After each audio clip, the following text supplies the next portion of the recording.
Informasi selanjutnya, pemirsa Presiden Amerika Serikat Donald Trump merespons sanksi Uni Eropa terhadap Google dengan mengancam akan memberlakukan tarif impor terbaru untuk barang asal Uni Eropa. Ancaman pengenaan tarif masuk ini telah kembali mengguncang hubungan perdagangan Amerika Serikat dan Uni Eropa. Presiden Amerika Serikat Donald Trump mengancam akan memberlakukan tarif impor baru terhadap Uni Eropa sebagai respon atas sanksi denda sebesar 890 juta euro yang dijatuhkan kepada raksasa teknologi asal Amerika Serikat, Google. Rencana tersebut menimbulkan ketidakpastian baru dalam hubungan perdagangan Amerika Serikat dan Uni Eropa. Dalam ancaman tersebut, Trump mengacu pada pasal 301 Undang-Undang Perdagangan yang berkaitan dengan praktik perdagangan tidak adil. Pasal ini telah menjadi landasan hukum andalan Trump untuk memulihkan kebijakan tarif yang dibatalkan awal tahun ini oleh Mahkamah Agung. Trump juga telah lama mengeluhkan regulasi Uni Eropa terhadap perusahaan teknologi asal Amerika Serikat. Trump menyebut sanksi denda terhadap perusahaan seperti Apple dan Amazon sebagai tindakan ilegal dan diskriminatif.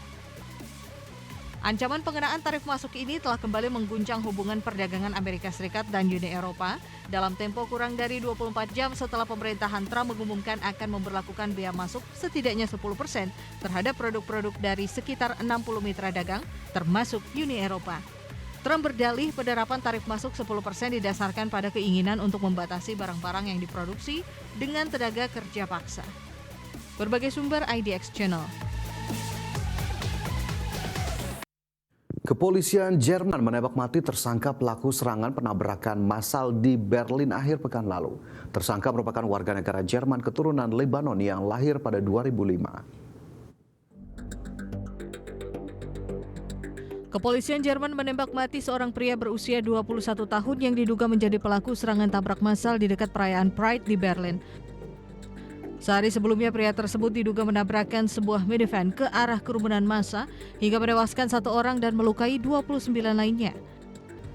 Lokasi serangan penabrakan itu tak jauh dari lokasi perayaan Christopher Street Day yang merupakan salah satu festival tahunan komunitas LGBTQ terkait keamanan negara.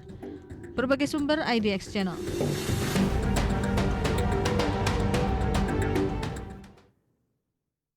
Rusia dan Ukraina kembali terlibat saling serang dan menewaskan 15 orang pada akhir pekan lalu. Serangan kali ini terjadi di wilayah Zaporizhia dan di Sumi. Serangan terbaru terjadi sehari setelah serangan besar-besaran Rusia terhadap lokasi penyelenggaraan acara industri pertahanan di dekat ibu kota Ukraina, Kiev, yang menurut otoritas Ukraina telah menyebabkan sedikitnya 10 orang tewas dan melukai hampir 100 orang. Sebelumnya Presiden Ukraina Volodymyr Zelensky pada Jumat pekan lalu memperingatkan hasil penilaian intelijen menunjukkan Rusia kemungkinan tengah mempersiapkan serangan rudal berskala besar dalam waktu dekat.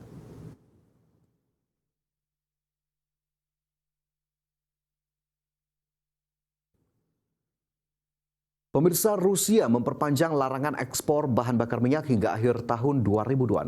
Adapun larangan ekspor BBM jenis solar akan dicabut jika kondisi pasar domestik telah pulih.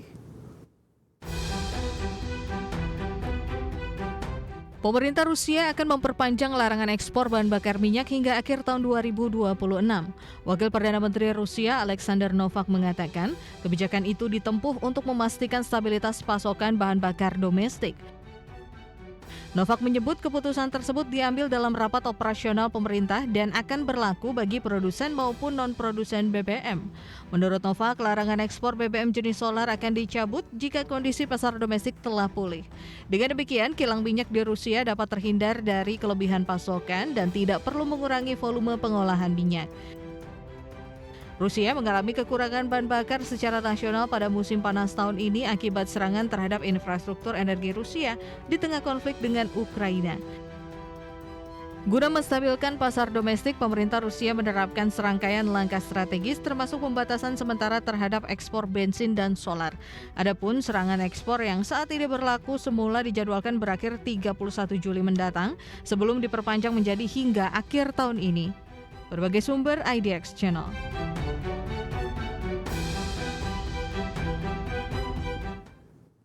Amerika Serikat menghentikan sementara rangkaian serangan ke Iran yang telah berlangsung selama 13 hari berturut-turut. Sejumlah laporan menyebut penghentian serangan itu dilakukan atas saran dari Komandan Tertinggi Pasukan Amerika Serikat di Timur Tengah.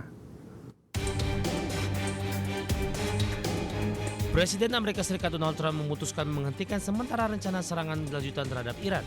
Keputusan penghentian sementara diambil setelah sebelumnya Trump mengancam akan melakukan operasi militer secara besar-besaran. Sebelumnya Amerika Serikat tetap melanjutkan serangan terhadap target yang disebut sebagai fasilitas militer Iran selama 13 hari berturut-turut. Namun keesokan harinya Trump mengubah arah kebijakan dan menjeda serangan meski militer Amerika Serikat telah menyiapkan rencana serangan di hari ke-14. Sejumlah faktor tersebut mempengaruhi keputusan Trump menghentikan serangan, mulai dari upaya membuka ruang diplomasi hingga kekhawatiran mengenai menipisnya persediaan rudal penjaga pertahanan udara Amerika Serikat. Namun menurut sejumlah laporan, perubahan sikap Trump dipengaruhi oleh penilaian Komandan Militer Amerika Serikat tertinggi di Timur Tengah Laksamana Brad Cooper. Ia menyarankan kepada Trump untuk menghentikan serangan ke Iran setelah menilai operasi militer Amerika Serikat di Iran telah mencapai batas efektivitasnya. Berbagai sumber dari Channel. Anda masih bersama kami di Prime Market Highlights. Pemirsa, Google melaporkan jumlah pengguna bulanan layanan asisten kecerdasan artifisial Gemini telah melampaui 950 juta pada kuartal 2 2026. Pertumbuhan layanan mesin pencari ini terjadi di tengah meningkatnya penggunaan aplikasi AI sebagai alternatif dalam pencarian informasi. Raksasa teknologi Google Inc. melaporkan jumlah pengguna bulanan layanan asisten kecerdasan artifisial Gemini miliknya telah melampaui 950 juta sepanjang kuartal 2 2026 atau meningkat 3 kali lipat dibandingkan capaian tahun lalu.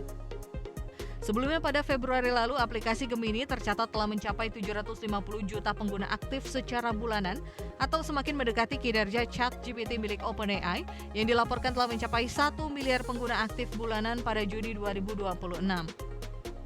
Selain populer di kalangan pengguna perangkat Android, Google menyebut Gemini juga memiliki basis pengguna yang kuat di iOS. Bahkan berdasarkan data AppFigures, aplikasi tersebut telah diunduh lebih dari 137 juta kali di iPhone dan iPad dalam 12 bulan terakhir. Sementara itu dalam laporan State of AI terbarunya, perusahaan analitik Sensor Tower mencatat pangsa pasar ChatGPT di segmen asisten AI turun di bawah 50% untuk pertama kalinya pada paruh pertama 2026. Sedangkan layanan mesin pencari Google masih tetap mencatat pertumbuhan di tengah meningkatnya penggunaan aplikasi AI sebagai alternatif pencarian informasi. Adapun pihak manajemen menilai fitur AI Mode dengan konsep tanya jawab yang terintegrasi di Google Search kini telah digunakan lebih dari 1 miliar pengguna, di mana fitur tersebut mendorong peningkatan jumlah query pencarian sekaligus menekan biaya operasional AI melalui pengembangan perangkat keras yang lebih efisien meski perusahaan terus menambahkan model dan fitur baru. Berbagai sumber IDX Channel.